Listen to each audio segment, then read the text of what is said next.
প্রথমে তোমাদের একটি ভিডিও দেখাবো, তারপরে ভিডিওটি সবচেয়ে ফানি কমেন্টগুলি পড়ে শোনাবো।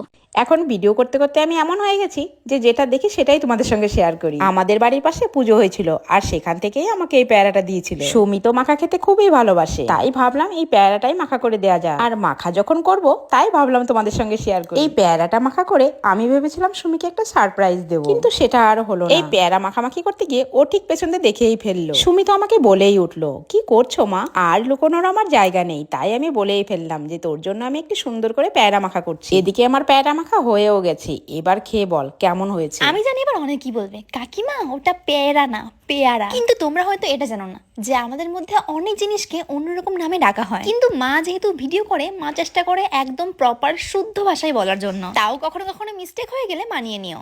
चलिए शुरू करते हैं। কাকিমা পেয়ারা না পেয়ারা। तू समझा? हाँ। नहीं तू समझा नहीं। সুমির রচনা লিখেছেন সুমির মা। मजा नहीं आ रहा है। সুমি তো কিছুই খায় না, কিন্তু সে খেতে খেতে দুনিয়া খেয়ে ফেলে। ये फंस गया सीएम, इसे पार्टी की मीटिंग समझ के फंस गया। আরে কাকিমা, সুমির এত মাখা খেতে পছন্দ কেন? আমি বলুম না, আমার শরম করে।